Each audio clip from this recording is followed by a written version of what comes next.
Assalamualaikum warahmatullahi wabarakatuh. Alhamdulillah, salatan wassalamun ala rasulillah, la hawla wa la quwata illa billah, amma ba'd. Kita sering mendengar ajaran dari Rasulullah SAW ketika kita sedang menjenguk orang sakit. Yang paling populer itu adalah doanya Allah yashfik syifaan taman, syifaan la yughadir saqaman wala alaman wala ilala, dan seterusnya. Ada yang Allahumma anta syafi la syifa illa syifauka, dan seterusnya. Populer lagi. Tapi ada satu Rasul ajarkan kepada kita satu doa kepada orang yang sakit tatkala kita menjenguknya. Di antaranya itu dari riwayat sahabat Abdullah bin Abbas. Beliau mengatakan, anan Nabiyya sallallahu alaihi wasallam dakhala ala a'rabiyyin ya'uduhu. Ibnu Abbas bercerita suatu saat Rasul itu menjenguk salah satu sahabat Arabi, sahabat yang ya Arabi, orang kampung tuh gimana sih, ya seenaknya sendiri itu. Tapi Rasul jenguk itu. Ini menunjukkan bahwa memang i'adatul marid itu menjadi salah satu haknya orang Muslim yang memang tidak melihat kasta. Siapapun itu, tetangga, kerabat, saudara, yang mungkin dari sisi lahiriahnya adalah orang yang lemah, orang yang gak mampu, orang kampungan, apapun itu, mereka punya hak untuk dijenguk oleh sesama Muslim. Satu saat Rasul menjenguk sahabat yang Arabi, yang orang kampung, Badui. Wa kana Nabi idza dakhala ala maridin ya'uduhu, dan Ibnu Abbas bercerita, Nabi itu kalau setiap menjenguk orang sakit pasti doa gini, la ba'sa tahurun insyaallah.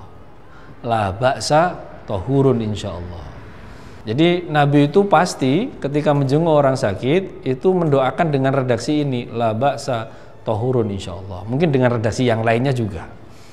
Yang kalau kita artikan, tidak apa-apa, itu insya Allah mensucikan dirimu. Karena memang dalam riwayat dikatakan orang yang sakit kemudian sabar akan ujian sakitnya itu, maka Allah menggugurkan dosa-dosanya. Sudah pasti dosa yang hubungannya dengan Allah, kalau hakul adami tidak bisa. Jadi Rasul ini berdoa dengan cara laba satahurun insya Allah. Nah, yang aneh itu di sini. Setelah itu Ibnu Abbas bercerita, faqala lahu tahurun, gitu. Jadi orang Badui itu kemudian berkata, tahurun, bersih, suci, maksudnya terbebas dari sakit maksudnya. Rasul mengatakan, iya. Nah, tapi orang Badui ini, orang kampung, enggak. Bal hiya humma tafur au tasur ala syaikhin kabir tuzirhul qubur. Sehat gimana, suci gimana, ini tubuh itu rasanya panas sekali seperti orang terbakar, ini tubuh rasanya seperti orang kakek-kakek yang pantas untuk diziarahi kuburnya. Jadi seakan-akan orang ini itu apa ya, berontak, nggak terima dengan doanya Rasul itu. Mungkin Rasul itu dianggap ya kalau kita basa-basi aja itu. Kan kita sering ketemu teman lagi panas, lagi sakit, ya wis yang sabar. Oleh waras itu kan kadang dia emosi, waras apane wong 3 dino ora demamnya enggak turun-turun enggak. Ternyata ada orang tipe seperti itu. Lah kalau kita punya teman, kerabat, ketika kita jenguk kok model seperti itu mungkin genetiknya genetik Badui itu. Ngeyelan itu didoain Rasul malah ngeyel. Sehat gimana? Bersih gimana? Wong ini tambah panas, seakan-akan saya itu seperti kakek-kakek yang layak diziarahi kuburnya. Kan orang yang sudah seakan mau didoakan orang mati gitu. Nah, karena orang itu kemudian seakan-akan menolak ya, atau tidak nyaman dengan yang Rasul doakan, Rasul kemudian menimpali dengan mengatakan ini, faqala Nabi fana'am idzan. Ya nek wis ngono ya wis ngono. Orang Jawa bilangnya gitu. Ya kalau sudah seperti itu ya sudah.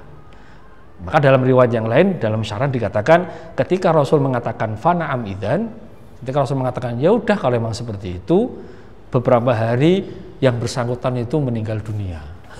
Mungkin ya karena Rasul ya mau mati ya mati gitu, orang-orang kita bilangnya itu.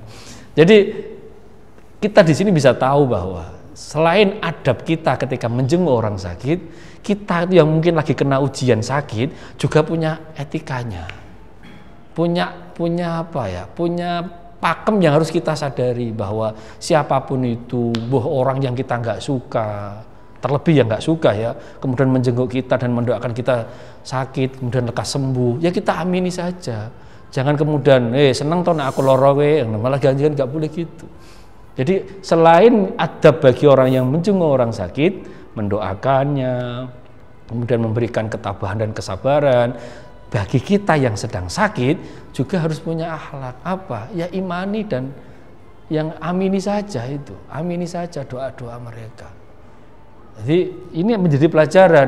Kalau kemudian kita melawan doa itu pas ketepaan antara takdir Allah ingin mematikan kita sama dengan ketidaknyamanan orang itu, ya sama dengan Rasul bilang ini tadi, fana amidan. Ya udah kalau kamu minta seperti itu ya biarin seperti itu, gak tambah sembuh tapi malah tambah parah dan tambah sakit. Jadi ini menjadi hal yang penting yang harus kita pahami, bahwa apapun ikhtiar orang ketika menjenguk orang sakit itu pada prinsipnya adalah sedang menjalani haknya dia atas hak orang muslim yang lain. Maka itu sudah menjadi bagian dari amal yang baik. Maka kita yang sedang uji sakit itu ya kita terima dan kita berterima kasih. Sudah ada yang mau menjenguk kita, sudah ada yang mau mendoakan kita. Itu satu hal yang harus dipahami. Kemudian ada beberapa hal yang harus kita pahami dalam etika orang menjenguk orang sakit. Satu diantaranya, beberapa ulama menjelaskan, satu diantaranya adalah jangan terlalu banyak berbicara dengan orang yang sakit. Itu bukan tempat untuk nongkrong, ya sekedarnya, secukupnya kita doakan, sudah pulang. Kalau meskipun teman akrab, tapi ada waktunya, mereka mungkin butuh istirahat dan seterusnya. Itu satu hal. Dan kedua adalah ketika kita bertutur kata atau menanyakan sesuatu, jagalah jangan sampai kemudian menyinggung perasaannya atau membuat mereka yang sakit tidak nyaman. Itu satu hal. Di antaranya lagi juga jangan terlalu lama-lama menjenguknya. Jenguk jam 7 pagi sampai jam 10 siang. Itu orang yang sakit tambah sakit, nggak bisa istirahat dan seterusnya. Ada beberapa hal ini yang harus dipahami. Dan satu hal lagi, ini kebiasaan kita, kebiasaan awam kita. Jarang sekali kita muncul itu. Ketika kita sedang menjenguk orang sakit, ulama mengajarkan tanyakan mereka soal amaliyah agama, kewajibannya. Sholatmu gimana? Pernah enggak ada orang sakit kita jenguk seperti itu? Cak, sholatmu piye? Kita enggak pernah ada itu. Jadi ini yang harus dipahami. Itu ternyata dalam ulama sangat dianjurkan. Agar apa? Itu namanya watawasau bil haqqi watawasau bis sabr. Karena dia sedang diuji, otomatis ketika dia menjalankan kewajiban agama yang paling pokok, satu diantaranya adalah sholat, atau mungkin ketika pas puasa Ramadan, maka kita harus juga perhatian dengan itu. Jangan hanya sekedar semoga sehat, enggak. Coba tanya, sholatmu piye? Karena kita enggak tahu, siapa sangka setelah itu kemudian mereka dijemput oleh Allah. Tidak ada yang tahu tentang kewajibannya dia. Siapa yang mau tanggung jawab? Kasihan. Jadi bertanya tentang itu bukan berarti kemudian ngetes atau ngece, itu enggak. Itu bagian dari sikap apa namanya ya? Ra'fahnya. Kasih sayang kita kepada teman, saudara, kerabat kita yang sedang sakit. Kalau mungkin dia kesulitan, tanyakan kepada, mungkin pas sakitnya keras, kemudian ya tanya kepada keluarganya di kanan kiri. Sholatnya bapak ini gimana? Sholatnya mas ini gimana?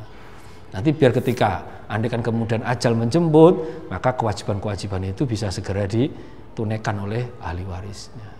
Kelihatannya sepele dan nggak populer kita. Belum pernah, saya juga sendiri jarang sekali ketika jenguk orang sakit tanya sholatmu piye, khawatir tersinggung atau apa. Ini bukan soal tersinggung. Ini kewajiban agama yang memang harus dipahami bersama.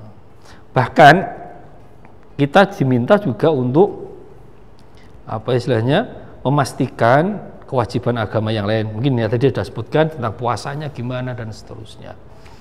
Itu yang harus dipahami. Jadi ada kemaslahatan syariat yang harus tetap dijaga oleh yang sakit dan dibantu untuk diingatkan kepada mereka yang sedang menjenguknya. Itu. Terakhir ada satu ijazah. Ijazah ini diriwayatkan oleh Imam Muslim. Jadi mujiznya adalah Rasulullah SAW. Enggak sembarang mujiz ini, enggak hanya sekedar kiai, enggak hanya sekedar habib ini. Ini seorang Rasulullah SAW. Diriwayatkan dari Imam Nafi', ya, dari sahabat Utsman bin Abil As. Satu saat Rasul berkata kepada sahabat Utsman bin Abil As, Rasul mengatakan, "Dha' yadaka 'alal ladzi ya'lamu min jasadika." Wahai Utsman bin Abil As, kalau kamu sakit, taruhlah tanganmu, tangan kananmu ke tempat di mana yang kamu rasakan sakit itu. Sakit kepala, taruh di kepala. Sakit di dada, taruh di dada. Kalau sakit hati ya taruh di bagian jantung sini. Nah, karena hati itu jantung sini, biar yang berdetak-detak itu. Sakit itu, kemudian Rasul mengatakan waqul bismillahi salasan, maka ucapkanlah bismillahirrahmanirrahim 3 kali, dan a'udzu billahi wa qudratihi min syarri ma ajidu wa uhadir 7 kali. Baca basmalah 3 kali, kemudian membaca doa ini, a'udzu billah wa qudratihi min syarri ma ajidu wa uhadir. Ya Allah, aku minta perlindunganmu dan kuasamu dari keburukan yang aku rasakan dan aku khawatirkan dan aku waspadai. Nah, jadi itu kayak orang memproteksi diri kita. Itu doanya Rasulullah Shallallahu Alaihi Wasallam. Jadi ini ijazahnya Rasul, pasti mujarab. Tidak mungkin tidak. Kalau enggak mujarab, itu kita yang bermasalah, bukan ijazahnya. Obat itu pasti diikhtiarkan oleh dokter, bisa mujarab. Kok kita tambah sakit, maka kita sendiri yang bermasalah, bukan obatnya. Jadi Rasul kasih ijazah kepada sahabat Utsman bin Abil As, kalau kita sedang merasa sakit, taruhlah tangan kita di tempat di mana itu kita rasakan sakitnya, kemudian berdoa, baca bismillah 3 kali, kemudian baca doa a'udzu billahi wa qudratihi min syarri ma ajidu wa uhadir sebanyak 7 kali. Ada lagi satu ijazah yang sama, tapi ini riwayat dari Imam Thabit bin Al-Bunani, tapi juga diriwayat oleh Rasulullah SAW. Ada hadisnya dari Imam Tirmidzi. Diceritakan gini, wa an Thabit Al-Bunani qala li ya Muhammad, berkata kepadaku ya Muhammad. Ini Muhammad nanti diedit ya. Jadi Imam Thabit bin Al-Bunani mengatakan kepada salah satu santri namanya Muhammad, idashtakaita fadha yadaka haitsu tashtaki. Jika kau mengeluh sakit, taruhlah tanganmu di tempat yang kau keluhkan sakitnya itu. Dan bacalah bismillahirrahmanirrahim, a'udzu biizzatillah wa qudratihi min syarri ma ajidu min wajai hadza, tsumma rfa' yadaka. Tsumma id dzalika witron. Nah, ini hadis dari riwayat Anas bin Malik dari Sabit bin Aslam Al-Bunani, riwayat dari Imam Tirmidzi.